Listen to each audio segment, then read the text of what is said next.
16 ноември 1994 година, 13 часа од промоција на Трот Рекордс на нивните изданија, 2 касети Дон Хуан и Хип и CD издание.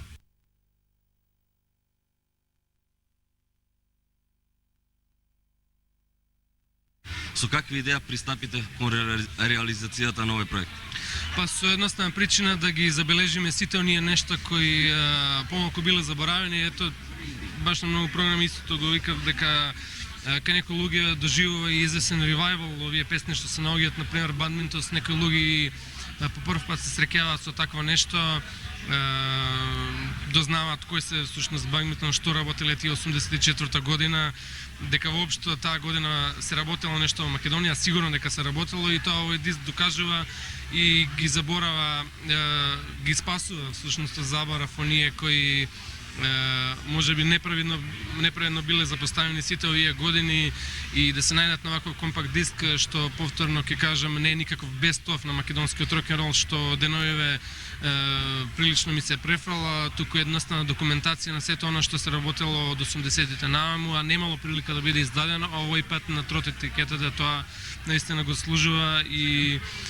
со сета храброст и милост да се направи такво нешто и го имаме денеска во Зиди Топ. Може да го видат сите.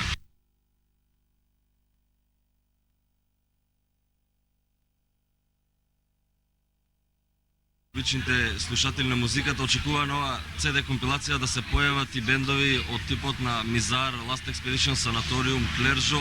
а од друга страна пак се појавија некои бендови за кои малкумина знаат. Кој беше критериумот за избор на овие бендови кои ќе се појават? Критериумот е сосема субјективен, значи ако независната музичка работилница Трот го прави тој избор, значи зависи од тоа луѓето што работат во таа работилница да и го бираат составот на бендовите кои ќе се најдат на таа компилација, па така од таа причина овие 14 бенда кои се наоѓаат на оваа компилација се зашто зад кои ние стоиме и викаме дека вреди да се документираат на првиот компакт диск, што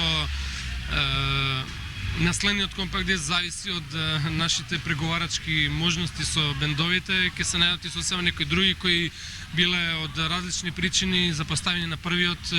пред се мислам на можеби неквалитетниот бенд, ако можам така да наречем, на овие простори кои доживи најголема афирмација надвор Мизар, да се до тоа се најде на вториот компакт диск. Тоа ќе гледаме неделеви месеци кои идат да се договориме со сите тие луѓе како тоа ќе испадне и да се најдат и впрочем Last Expedition, сите тие кои заслужува да се најдат на македонскиот документ број 2, како што реков во февруари месец, очекувате го. Да.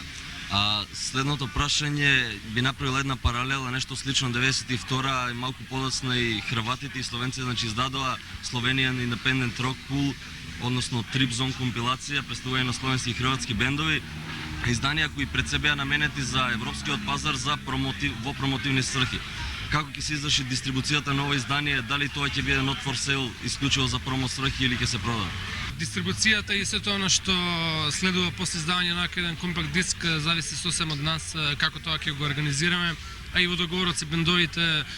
тоа го правевме од едноставна причина што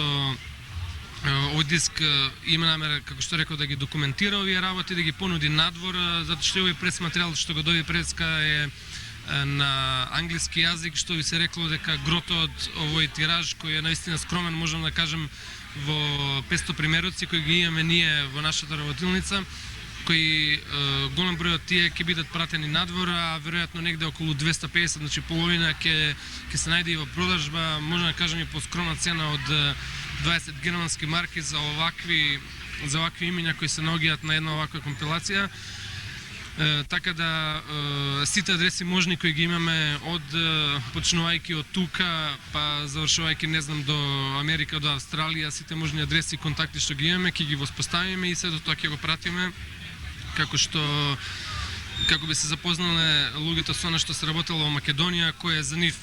наистина мисловна именка. Еве добив од Саша Темков, човекот кој работи на првата програма на Радио Скопје, он неодамна се врати од Данска. Таму го понуди дискот, вика дека хит на денот им бил Бадминтон, што значи дека она што веќе со години го верува дека македонскиот рок-н-рол може да понуди многу, а овој пат со еден оваков носещ звук како што е компакт диск, тоа сигурно ќе го направи Трот ќе се потруди што поскоро време да ги прати тие надвори и ќе го очекуваме одговорите како тоа им изгледа на луѓето. Ја не можам да кажам како